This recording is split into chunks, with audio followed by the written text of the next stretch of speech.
Hello everyone, my name is Sweety Badalia and welcome to SB Academy classes। तो आज के इस video lecture में हम लोग कंटिन्यू करेंगे अपने क्लास 11th के चैप्टर नंबर 3 को, जिसको हम शॉर्ट में क्या कहते हैं, पीरियोडिसिटी। और अगर आप पूरा नाम इसका लेना चाहते हैं तो क्या है, classification of elements and periodicity in properties. तो हम लोगों ने फर्स्ट वीडियो लेक्चर में ये चीज डिस्कस की थी कि हमें एलिमेंट की क्लासिफिकेशन की जरूरत ही क्यों पड़ी। शुरुआत में जो एलिमेंट्स थे वो काफ़ी कम थे, इतने ज़्यादा नहीं थे। उसके बाद जैसे जैसे आगे समय बीत रहा था, इतनी तेज़ी से एलिमेंट्स की डिस्कवरी हो रही थी कि हमारे लिए हर एलिमेंट की इंडिविजुअल प्रॉपर्टी को याद रखना काफ़ी मुश्किल हो रहा था। तो इस तरीके से बहुत सारे साइंटिस्ट थे जो आगे बढ़कर आए थे, जिन्होंने काफ़ी मेहनत करी, काफ़ी ज़्यादा काम किया हमारी मदद के लिए, ताकि हमारे लिए आसानी हो जाए हर एलिमेंट की प्रॉपर्टी को याद रखना।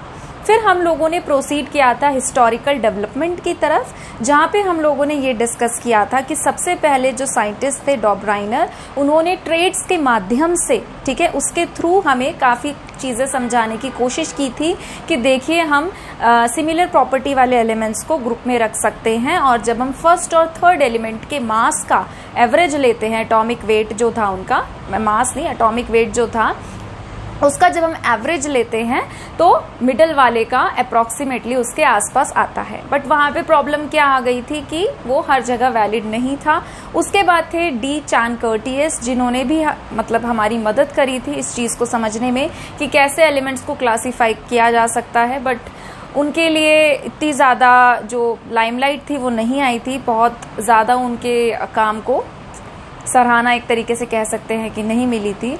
उसके बाद जो लाइमलाइट में आए थे वो कौन थे, न्यूलैंड लॉ ऑफ ऑक्टेव। उन्होंने क्या कहा था कि अगर हम एलिमेंट्स को in the order of their increasing atomic weight के ऑर्डर में रख देते हैं, इस तरीके से एलिमेंट्स को रखें कि उनका एटॉमिक वेट बढ़ रहा है, तो हर 8th एलिमेंट इस तरीके से आता है कि फर्स्ट एलिमेंट से उसकी प्रॉपर्टी मेल खाती है जो उसके ऊपर रखा है। बट वहाँ पे ड्रॉबैक क्या आया था कि उस समय तक नोबल गैसेस इंट्रोड्यूस नहीं हुई थी। जब नोबल गैस इंट्रोड्यूस हुई और उन्हें रखा गया तो पाया गया कि ये सीक्वेंस भी हमारा सही नहीं बैठ रहा है। उसके बाद 2 साइंटिस्ट थे जिन्होंने काफ़ी ज़्यादा काम किया, जिनका पहला अगर हम आज के वीडियो लेक्चर में डिस्कस करें, जिनके बारे में हम पढ़ेंगे, तो वो थे लोथर मेयर।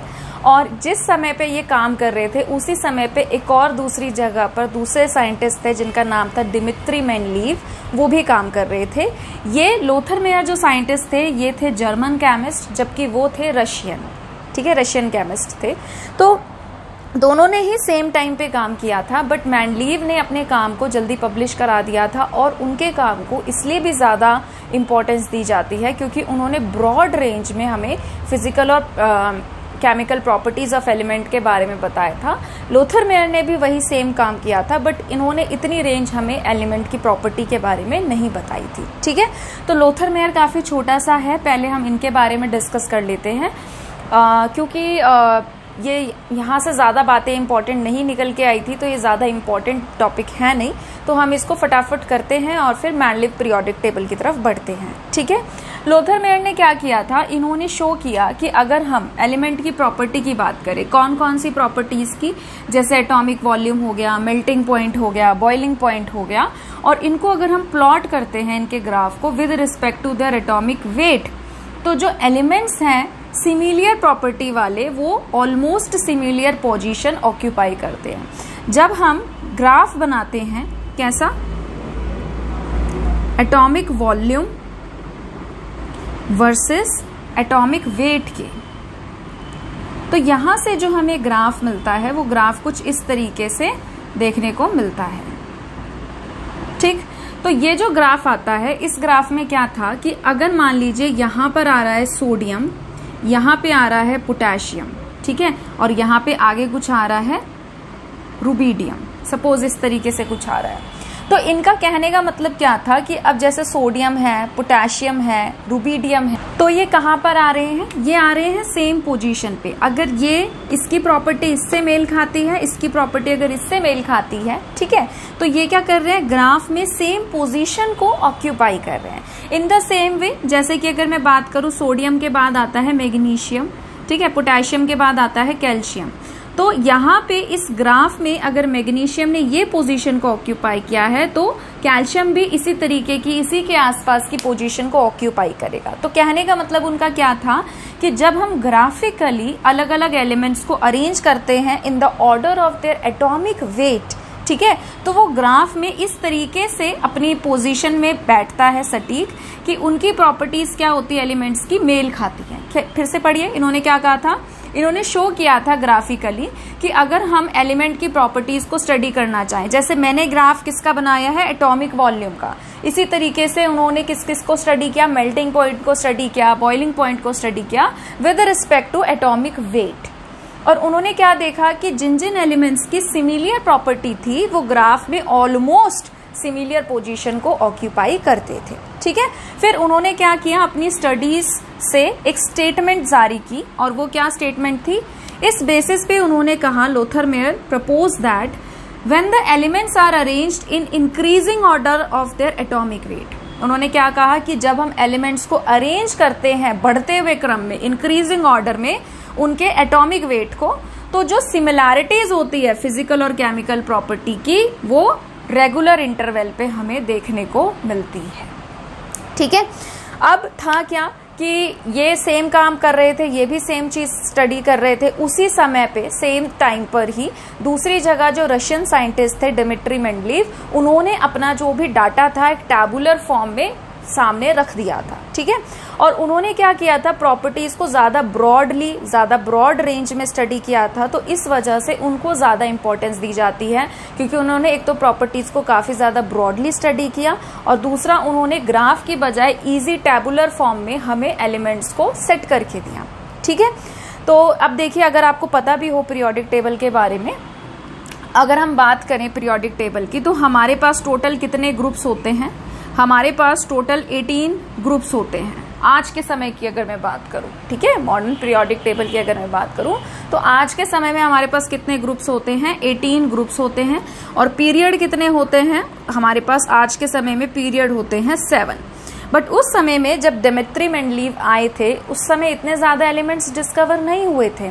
जब उन्होंने पीरियोडिक टेबल बनाई थी तो उस समय जो ग्रुप्स बने थे वो 18 की बजाय बने थे 8।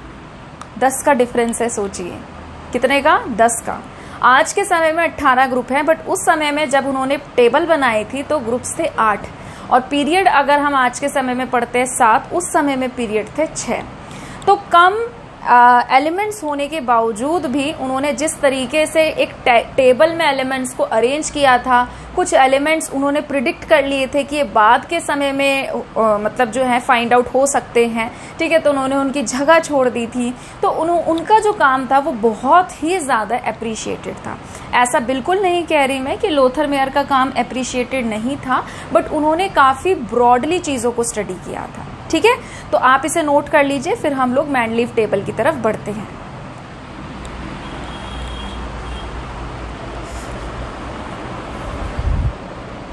चलिए आगे बढ़ते हैं। तो अब हम लोग डिस्कस करेंगे क्या, मेंडलीव पीरियोडिक लॉ के बारे में, जिसे किसने दिया था, डिमिट्री मेंडलीव ने। और इन्होंने ये जो पीरियोडिक लॉ दी थी, जब इसको स्टडी किया गया था तो इन्होंने इसको ताश के पत्तों पे स्टडी किया गया था, जो कि एक रशियन लैंग्वेज में लिखा गया है। और क्योंकि अब ऑब्वियस सी बात है, रशियन लैंग्वेज में है तो उसको सिर्फ वही लोग पढ़ सकते हैं जिन्हें रशियन लैंग्वेज आती है, ठीक है। तो उसको मॉडिफाई किया गया, कई लोगों ने उस चीज़ में एडिटिंग करी और उसको इस तरीके से प्रेजेंट किया कि जितने भी इस पूरे अर्थ पे जितने भी कंट्रीज हैं, अगर उसके लोग उसको पढ़ना चाहते हैं तो उनको वो समझ में आए, ठीक है। तो काफ़ी ज़्यादा एडिटिंग हुई है।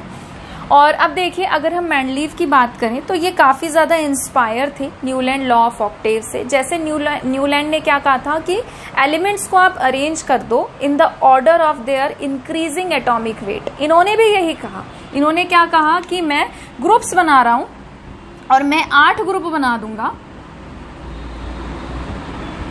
ठीक है, मैं 8 ग्रुप बना दूंगा और 8 ग्रुप में अभी भी एलिमेंट्स को अरेंज किया जाएगा कि उनका एटॉमिक वेट जो है वो बढ़ रहा होगा। बट इन्होंने क्या कहा कि मैं ऑक्टेव वाला पैटर्न फॉलो नहीं करूंगा। ऐसा नहीं कह रहा मैं कि अब जो 8वां एलिमेंट आएगा उसकी प्रॉपर्टी पहले से मैच खाएगी। इन्होंने क्या कहा कि मैं एलिमेंट्स को definitely increasing order of their atomic wait arrange कर रहा हूं, बट कई बार ऐसा भी उन्होंने फाइंड आउट किया कि बहुत सारे एलिमेंट्स थे जिनकी प्रॉपर्टीज मैच नहीं खा रही थी। जैसे कहने का मतलब क्या था कि उस समय पे जर्मेनियम हो गया, ठीक है, गैलियम हो गया, ये एलिमेंट्स डिस्कवर नहीं हुए थे, तो इन्हें पता था कि भाई अब जो मैं नेक्स्ट एलिमेंट रखना चाह रहा हूं वो भाई इस ग्रुप्स की प्रॉपर्टी से सपोज मैच नहीं खाता, तो उन्होंने क्या किया, उसकी जगह छोड़ दी कि भाई यहाँ पे मैं कुछ नहीं रख रहा, अब जो है मैं यहाँ पे किसी एलिमेंट को रख दूंगा। इन्होंने जो मेन प्रायोरिटी रखी वो रखा प्रॉपर्टीज। इन्होंने कहा कि मैं अगर किसी एलिमेंट को एक ग्रुप के अंदर रख रहा हूं तो वहां पे जो भी मेरा एलिमेंट आ रहा है y और z वो है जिनकी प्रॉपर्टीज मेल खाती हैं। एलिमेंट्स उन्होंने ऐसे ही रखे in the increasing order of their atomic wait. Atomic weight ऐसे बढ़ रहे थे, ठीक है, ऐसे बढ़ रहे थे। बट कई बार क्या हो रहा था कि जब एलिमेंट को वो रख रहे थे, जैसे यहाँ पे रखा और इसकी प्रॉपर्टी इससे मैच नहीं खा रही, तो उन्होंने कहा छोड़ दो, इसकी जगह को खाली छोड़ दो, यहाँ पे कुछ एलिमेंट हो सकता है जो आगे जाके बाद में डिस्कवर हो, अभी एट प्रेजेंट हमारे पास नहीं है, इस एलिमेंट को तुम वहां पे रखो जहां पे इसकी प्रॉपर्टी मैच खाती है। जैसे कि फॉर एग्जांपल आयोडीन की अगर हम बात करें, ठीक है, तो आपको पता है फ्लोरीन, क्लोरीन, ब्रोमीन और आयोडीन, ये आपके हैलोजेंस होते हैं। आयोडीन को आना कहा था पहले, बट उन्होंने जगह छोड़ी और उन्होंने क्या किया, उनको हैलोजन वाली फैमिली में एक साथ रखा, क्योंकि हैलोजेंस की प्रॉपर्टीज जो है वो सेम होती हैं। तो आई होप आपको समझ में आया होगा। क्या इन्होंने अपनी पीरियोडिक लॉ में क्या कहा कि जो फिजिकल और केमिकल प्रॉपर्टी होती है एलिमेंट की, वो पीरियोडिक फंक्शन होती है of their atomic wait. Definitely वो एटॉमिक वेट पे डिपेंड करती है, क्या, एलिमेंट की फिजिकल और केमिकल प्रॉपर्टी। उन्होंने एलिमेंट्स को अरेंज किया कि भाई उनका एलिमेंट का एटॉमिक वेट जो था वो बढ़ रहा था, बट उन्होंने प्रायोरिटी हमेशा एलिमेंट की ये रखी कि मैं एलिमेंट्स को उन्हीं ग्रुप में रखूंगा या मैं उन एलिमेंट्स को सेम ग्रुप में रखूंगा जिनकी प्रॉपर्टीज एक जैसी हैं। ठीक है, तो चलिए अब हम लोग डिस्कस करते हैं कि मैंडलीव ने किस तरीके से पीरियोडिक क्लासिफिकेशन जो थी एलिमेंट्स की वो की थी। ठीक है, तो ये हमारी क्या है, this is our Mendeleev's periodic table, जिसे पब्लिश किया गया था 1905 में। मैंडलीव पीरियोडिक टेबल को कई बार एडिट किया गया है, ठीक है, तो इसमें आपको काफ़ी ज़्यादा चेंजेस देखने को मिल सकते हैं। और ये वाली जो पीरियोडिक टेबल है ये आपकी just as it is print है एनसीईआरटी में। एनसीईआरटी में ग्रुप 0 को भी इंट्रोड्यूस किया गया है, बट अगर आप मैंडलीव की रियल पीरियोडिक टेबल को देखें तो उसमें 1 से लेके 8 ग्रुप जो हैं उन्हीं को इंट्रोड्यूस किया गया है। ठीक है, पीरियड की अगर हम लोग बात करें तो देखिए इसमें 6 पीरियड हैं, 1, 2, 3, 4, 5, 6। ठीक है, तो आई थिंक आप लोगों ने सीरीज देख ली होगी। ये अभी हमारे लिए फिलहाल किसी काम का है नहीं, तो मैं थोड़ा सा कैमरे को इधर शिफ्ट कर रही हूँ। तो इस तरीके से ग्रुप 0 के अंदर इन्होंने रखा नोबल गैसेस को। ग्रुप 1 के अंदर देखिए इन्होंने किसको रखा, हाइड्रोजन, लिथियम, सोडियम को।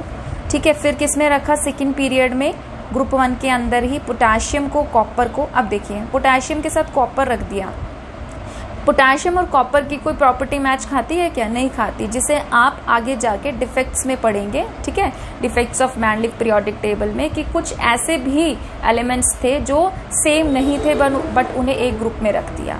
रुबीडियम सिल्वर को रख दिया, सीजियम, ठीक है, फिर उसके बाद गोल्ड आ गया। फिर यहाँ पे क्या है, ग्रुप 2 में beryllium, magnesium, calcium, zinc, strontium, cadmium, barium, mercury, radium, इस तरीके से उन्होंने एलिमेंट्स को अरेंज किया। उस समय में क्या था कि जर्मेनियम और गैलियम जो थे इनकी डिस्कवरी नहीं हुई थी, इनके लिए जगह छोड़ दी गई थी। अब क्योंकि ये काफ़ी एडिटेड पीरियोडिक टेबल है इसलिए इसमें आपको इनका नाम मेंशन देखने को मिल रहा है, मतलब मेंशन किया गया है कि गैलियम और जर्मेनियम भी है, बट ऐसा नहीं है।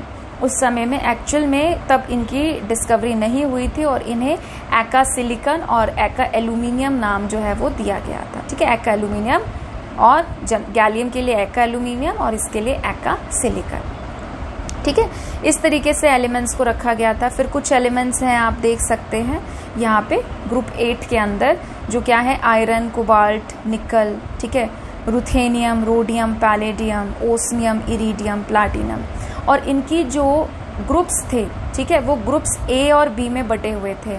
जैसे ग्रुप 1 है, ये भी सब पार्ट में डिवाइडेड था, A में और B में। ठीक है, ग्रुप 1 का A और B, ग्रुप 2 का A और B, ग्रुप 3 का A और B, फोर्थ का A और B, इस तरीके से ये बटे हुए थे। ठीक है, तो A वाले एलिमेंट्स आपके ये हैं, B वाले एलिमेंट्स आपके इस तरफ लिखे गए हैं। ठीक है, A B इस तरीके से। तो ये एक छोटा सा आपको ओवरव्यू था कि भाई हाँ इस तरीके से एलिमेंट्स को अरेंज किया गया था। बाकी आपको इस टेबल को याद करने की बिल्कुल ज़रूरत नहीं है, आप याद करेंगे मॉडर्न पीरियोडिक टेबल जो हम एट प्रेजेंट फॉलो करते हैं। ये बस एक बार आपको दिखाने के लिए था कि इस तरीके से एलिमेंट्स को उन्होंने अरेंज किया था। और साथ ही साथ उन्होंने जब एलिमेंट्स को एक ग्रुप के अंदर रखा था, ठीक है, तो इन्होंने मदद ली थी किसकी, इनके ऑक्साइड्स और हाइड्राइड्स की। ऑक्साइड्स और हाइड्राइड्स बनाए थे। जैसे कि ये वाले जो सारे एलिमेंट्स हैं ये ऑक्सीजन के साथ रिएक्ट जब करते हैं तो R2O बनाते हैं। ठीक है, जैसे आप देख सकते हैं सोडियम है तो सोडियम कैसा ऑक्साइड बनाता है, Na2O। पोटेशियम है इस ग्रुप में, कैसा बनाता है, K2O। Copper Cu2O। ठीक है, यहाँ पे देखिए जो एलिमेंट्स हैं ये ऑक्साइड्स कैसे बनाते हैं, RO। जैसे कैल्शियम क्या बनाएगा, CaO। ठीक है, इस तरीके से।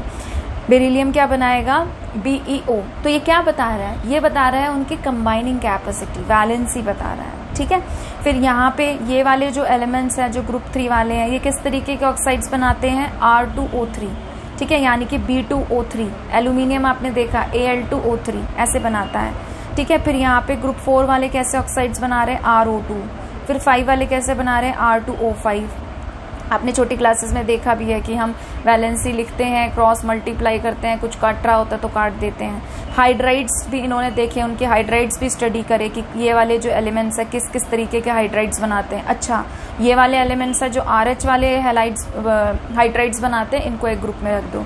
ये वाले एलिमेंट्स हैं ये RH2 टाइप के हाइड्राइड्स बनाते हैं, इनको इस ग्रुप में रख दो। तो इस तरीके से इनके ऑक्साइड्स और हाइड्राइड्स को स्टडी करके इन्होंने इनको इस ग्रुप में इस तरीके से ग्रुप में रखा था। नो डाउट, ठीक है, नो डाउट इनकी केमिकल प्रॉपर्टीज सेम थी, बट इन्होंने जो मदद ली थी वो कैसे ली थी, इनके ऑक्साइड्स और हाइड्राइड्स को स्टडी करके। ठीक है, ठीक है, तो चलिए अब हम लोग डिस्कस करेंगे इंपॉर्टेंट कंट्रीब्यूशन ऑफ मैंडलीव्स टेबल। ठीक है, या मैंडलीव्स पीरियोडिक टेबल।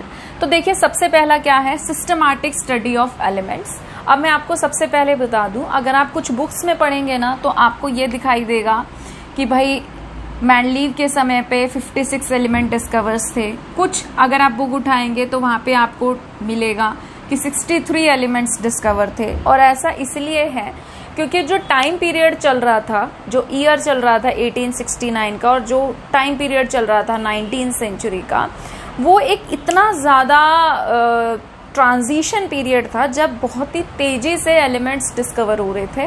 तो अगर आप ये लिखते हैं, ये बोलते हैं कि उस समय पे 56 एलिमेंट डिस्कवर हुए थे, या आप ये बोलते हैं कि 63 एलिमेंट्स डिस्कवर हुए थे, तो कोई उसे गलत नहीं कहेगा। ऐसा इसलिए है क्योंकि मैंडलीव की टेबल को इतना ज़्यादा एडिट किया गया है कि आपको ऐसी चीज़ों में वेरिएशन देखने को मिल सकती है। तो आपको इसके लिए परेशान होने की जरूरत नहीं है, कोई इतनी बड़ी बात नहीं है। ठीक है, तो सबसे पहला क्या है, सिस्टमैटिक स्टडी ऑफ एलिमेंट्स। अब इतने सारे एलिमेंट्स थे और आगे आने वाले समय में और भी एलिमेंट्स डिस्कवर होने वाले थे। तो क्या था कि अगर हमें ये पता चल जाता था कि हाँ भाई ये ग्रुप है और इस ग्रुप में कोई एलिमेंट है, जैसे कि फॉर एग्जांपल लिथियम है, सोडियम है, पोटेशियम है। फॉर एग्जांपल अगर हमें एक एलिमेंट की प्रॉपर्टी पता चल गई तो हमारे लिए ये बहुत आसान हो जाता था कि हम दूसरे एलिमेंट या उसी ग्रुप में अदर एलिमेंट की प्रॉपर्टी को गेस कर सकते थे। और हमारे लिए बहुत आसान हो गया कि भाई अब हमें इंडिविजुअली हर एक एलिमेंट की प्रॉपर्टी को याद नहीं रखना। अगर एलिमेंट्स एक ग्रुप में लाई करते हैं तो उनकी बहुत सारी प्रॉपर्टीज जो हैं वो ऑटोमेटिकली सेम हो जाएंगी। तो हमारे लिए क्या हो गया, ज्यादा एलिमेंट्स के लिए ज्यादा एलिमेंट्स की प्रॉपर्टीज ना याद करने की बजाय नंबर ऑफ एलिमेंट्स जो था ना कि जिनकी प्रॉपर्टीज हमें याद रखनी है वो क्या हो गया, कम। ठीक है, क्योंकि अगर बहुत सारे एलिमेंट्स एक ग्रुप में आ रहे हैं इट मीन्स उनकी मोस्ट ऑफ द प्रॉपर्टीज क्या है, सेम है। तो हमारे लिए बहुत आसान हो गया कि दूसरे अदर एलिमेंट की प्रॉपर्टी को गेस कर सके। बहुत सारे एलिमेंट्स हैं तो उनकी प्रॉपर्टी को अगर हम एक साथ याद कर सकते हैं। ठीक है, तो हमारे लिए काफी ज्यादा सिस्टमैटिक स्टडी हो गई एलिमेंट्स की। दूसरा था करेक्शन ऑफ एटॉमिक मासेस। इनके टेबल ने ये भी बहुत इंपॉर्टेंट रोल प्ले किया था। जैसे बेरिलियम है, बेरिलियम का मास जो है वो 13.5 कुछ माना जाता था इनके अरेंजमेंट से पहले, और फिर उसके बाद उसको चेंज कर दिया गया था। एटॉमिक मास जो था उसका क्या हो गया था 9। इसी तरीके से इरिडियम, ठीक है, गोल्ड, तो बहुत सारे एलिमेंट्स ऐसे थे जिनके मासेस में काफी ज्यादा चेंजेस लाए गए थे। ठीक है, तो यहाँ पे भी उन्होंने काफी इंपॉर्टेंट रोल प्ले किया। फिर उसके बाद है प्रिडिक्शन ऑफ न्यू एलिमेंट्स, जो मैं कई बार आपको बता भी चुकी हूँ कि बहुत सारे एलिमेंट्स ऐसे थे जो प्रिडिक्ट भी नहीं हुए थे, फिर भी मेंडलीव को ये बात पता थी कहीं ना कहीं कि ये आने वाले समय में डिस्कवर होंगे और इनकी जगह छोड़ दो। ठीक है, जिसका हम लोगों ने डिस्कशन क्या किया कि भाई जैसे गैलियम है, गैलियम और जर्मेनियम उस समय डिस्कवर नहीं हुए थे। ठीक है, तो इन्होंने उनको एका एल्यूमिनियम और एका सिलिकॉन के नाम से पुकारा था कि भाई ये जो हैं ये आने वाले समय में डिस्कवर होंगे, अभी नहीं है, बट मैं इनकी जगह छोड़ रहा हूँ कि जब भी ये डिस्कवर हो आप इन एलिमेंट्स को इन जगह पर रख सकते हैं। और आगे जब वो एलिमेंट्स डिस्कवर हुए उनकी प्रॉपर्टी सेम पाई गई कि हाँ जिस ग्रुप में उनकी जगह छोड़ी गई थी उनकी प्रॉपर्टी उन एलिमेंट से, सेम ग्रुप के एलिमेंट से मेल खाती थी। तो ये भी अपने आप में एक बहुत बड़ी अचीवमेंट थी। देखिए होता है ना, हम लोग फॉर एग्जाम्पल अगर कहीं पे जा रहे हैं और कोई भविष्यवाणी कर दे कि अरे देखो 2 साल बाद ये होने वाला है, 1 साल बाद ये होने वाला है, और जब वो होता तो हमें लगता है अरे बाप रे।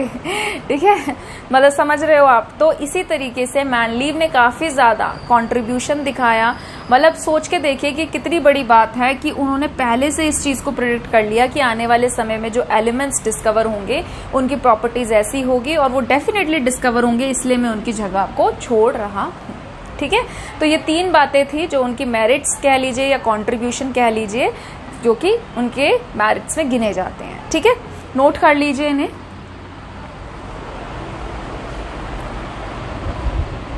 ठीक है, चलिए आगे बढ़ते हैं। अब हम लोग डिस्कस करेंगे defects in Mendeleev periodic table के बारे में। तो ये कुछ गिनती के 6 डिफेक्ट्स हैं जो पीरियोडिक टेबल के अंदर पाए गए थे। ठीक है, और काफ़ी ज़्यादा कंट्रीब्यूशन देने के बाद भी कुछ प्रॉब्लम थी जो इनकी पीरियोडिक टेबल फेस कर रही थी। सबसे पहला है पोजीशन ऑफ हाइड्रोजन। हाइड्रोजन की अगर हम बात करें तो उन्हें ग्रुप 1 में रखा गया था एल्कली मेटल्स के साथ। ठीक है, जो आपके लिथियम जो क्या होते हैं, lithium, sodium, potassium, rubidium, caesium, ठीक है, फ्रांशियम। तो क्या है ये हाइड्रोजन को उन्होंने कहाँ रख दिया ग्रुप 1 में, जिन्हें हम क्या कहते हैं एल्कली मेटल्स। और अगर हम बात करें तो हैलोजन्स की प्रॉपर्टीज ग्रुप नंबर 7 ए से भी मैच खाती थी, जिसमें क्या आते हैं हैलोजन्स। ठीक है, तो यानी कि ये फर्स्ट ग्रुप से भी इनकी प्रॉपर्टी मैच खा रही थी हाइड्रोजन की, और ग्रुप 7 से भी इसकी प्रॉपर्टी मैच खा रखी थी। और ये बहुत ही कंट्रोवर्शियल मुद्दा था कि भाई हाइड्रोजन की तो ग्रुप 1 से भी प्रॉपर्टी मैच खा रही है, ग्रुप 7 से भी खा रही है, तो कहाँ रखें। क्या सोच के आपने मतलब भाई जो है हाइड्रोजन को ग्रुप 1 में रखा गया है। और चलो अगर आपने मासेस के हिसाब से भी अगर सोचा है कि एटॉमिक वेट जो है बढ़ रहे हैं और इसका मास 1 होता है, आप इस हिसाब से भी अगर सोच के चल रहे हो, तो फिर भी अब इसकी तो प्रॉपर्टीज ग्रुप 7 से भी मैच खाती है, तो फिर उसके रिस्पेक्ट में क्या किया जाए। तो यहाँ पे जो था थोड़ा सा मुद्दा हो गया और वो एक्सप्लेन नहीं कर पाए इस चीज को। फिर क्या है एनॉमलस पेयर, जिन्होंने एटॉमिक मास वाली बात को ना थोड़ा सा वो कर दिया, क्या कह सकते हैं, जैसे कि इन्होंने क्या कहा था कि भाई जब मैं एलिमेंट्स को अरेंज कर रहा हूं तो उनका एटॉमिक वेट जो है वो बढ़ रहा है। ठीक है, तो अब ऑब्वियस सी बात है increasing order of their atomic wait है। और यहाँ पे क्या हो रहा है, आर्गन जिसका मास क्या है 39.9, वो पहले रखा जा रहा है किसके, पोटेशियम के, जिसका मास क्या है 39.1। तो अगर आप increasing order of there masses के रिस्पेक्ट में एलिमेंट्स को अरेंज कर रहे हो, फिर तो पोटेशियम पहले आना चाहिए था, आर्गन बाद में आना चाहिए था। बट इन्होंने क्या करा था, इन्होंने क्या वाला कॉन्सेप्ट लगाया था कि छोड़ो तुम मास को, तुम ये देखो कि जो एलिमेंट्स हैं वो उनकी प्रॉपर्टीज सेम होनी चाहिए। तो ये भी एक थोड़ा सा मुद्दा बनाता, प्रॉब्लम बनाता कि भाई एटॉमिक वेट वाली जो बात है वो हर एलिमेंट फॉलो नहीं कर रहा है। और भी कुछ पेयर्स थे। फिर है पोजीशन ऑफ आइसोटोप्स। आइसोटोप्स हमारे पास क्या होते हैं, सेम एलिमेंट के वो एटम्स जिनके एटॉमिक नंबर तो सेम है बट मासेस डिफरेंट होते हैं। जैसे कि फॉर एग्जांपल हाइड्रोजन, ठीक है, इसका प्रोटॉन, प्रोटियम, ड्यूट्रियम, ट्राइटियम, ये सब चीजें। तो अब यहाँ पे तो इनके मासेस अलग हैं, और अगर हम इस हिसाब से चले तो हमें तो फिर हाइड्रोजन के आइसोटोप्स को अलग अलग रख देना चाहिए, अगर हम इंक्रीजिंग ऑर्डर वाले कॉन्सेप्ट के अकॉर्डिंग चले कि भाई इनका एटॉमिक मास जो है वो बढ़ना चाहिए। बट ऐसे थोड़ी होता है, अगर आप मॉडर्न पीरियोडिक टेबल को देखो तो ऐसा थोड़ी हमने आइसोटोप्स को अलग अलग रख रखा है, हमने ऐसे नहीं कर रखा। ठीक है, तो यहाँ पे ये भी एक प्रॉब्लम थी। फिर उसके बाद है some similar elements are separated and dissimilar elements are group together. बहुत सारे ऐसे एलिमेंट्स थे जिन बेचारों की प्रॉपर्टी सेम थी, वो दूर दूर थे, ठीक है, तन्हा तन्हा, अकेले अकेले। और बहुत सारे एलिमेंट्स ऐसे थे जिनकी प्रॉपर्टी सेम नहीं भी मैच खाती थी, बट वो फिर भी एक ग्रुप के अंदर आ रहे थे। जैसे आप इसको ले लीजिए, ये वाला सोडियम पोटेशियम वाला जो है, लिथियम सोडियम पोटेशियम वाला, इनमें इनके साथ रखा गया था उनको कॉपर और सिल्वर और गोल्ड को, ठीक है, इनको रखा गया था। तो इनकी और इनकी प्रॉपर्टी में तो कोई कुछ मैच खाता ही नहीं है। बस हाँ, आप ये कह सकते हो कि ये मेटल्स हैं, बट वैसे इनकी और जो अलग प्रॉपर्टीज हैं, अलग अलग डिफरेंट प्रॉपर्टीज ये शो करते हैं, इतनी भी इनकी प्रॉपर्टीज मैच नहीं खाती, ठीक है, मेटल के अलावा। फिर उसके बाद है कॉज ऑफ पीरियोडिसिटी। अब ऐसा क्यों हो रहा है कि एलिमेंट्स की प्रॉपर्टीज बार बार रिपीट हो रही हैं, ठीक है, क्या कॉज है उसकी पीरियोडिसिटी प्रॉपर्टी शो करने का, कि एक लूप के बाद वो फिर एलिमेंट्स जो हैं एक सेम पैटर्न में केमिकल प्रॉपर्टीज को शो करते हैं, ठीक है। तो वहां पे भी वो एक बहुत अच्छा एक्सप्लेनेशन नहीं दे पाए। फिर था position of lanthanoids and actinoids. इस चैप्टर में आप पढ़ेंगे कि हमने एलिमेंट्स को 4 ग्रुपों में बांट रखा है। तो एफ ब्लॉक के जो एलिमेंट्स आते हैं, ठीक है, वो लेंथेनॉइड और एक्टेनॉइड कहलाते हैं, जिनको अगर आपने देखा भी हो मॉडर्न पीरियोडिक टेबल में एक अलग से जगह दी गई है, हम नीचे दिखाते भी हैं उनको, पर मैंडलीव के पीरियोडिक टेबल में उन्हें कोई सेपरेट जगह नहीं दी गई थी। तो ये भी एक मुद्दे का कारण था, ठीक है। तो क्या क्या आप डिफेक्ट्स देख रहे हैं मैंडलीव पीरियोडिक टेबल में? एक तो हाइड्रोजन की पोजीशन डिफाइंड नहीं थी, बहुत सारे एनॉर्मलस पेयर्स थे ऐसे जो कुछ एक्सेप्शनल केसेस देखने को मिल रहे थे कि जिनका मासेस ज्यादा है वो पहले आ रहे थे उनसे जिनका मासेस कम है। फिर थर्ड डिफेक्ट था पोजीशन ऑफ आइसोटोप्स। अगर हम एटॉमिक मास को फॉलो करें या एटॉमिक वेट को फॉलो करें तो आइसोटोप्स तो अलग अलग आने चाहिए, बट ऐसा नहीं होता है, तो ये भी एक प्रॉब्लम थी। बहुत सारे सिमिलियर एटम्स थे जिनको अलग रख दिया, डिसिमिलियर एलिमेंट्स थे जिनको एक साथ रख दिया। कॉज ऑफ पीरियोडिसिटी को अच्छे से एक्सप्लेन नहीं कर पाए, और पोजीशन ऑफ लेंथेनॉइड्स और एक्टेनॉइड्स भी एक मुद्दा था कि लेंथेनॉइड और एक्टेनॉइड्स जो एलिमेंट है, आप पढ़ेंगे इस चैप्टर में ही आगे, उनको भी एक अलग से जगह नहीं दी गई, ठीक है। तो वीडियो को पॉज करके इसे आप नोट करिए।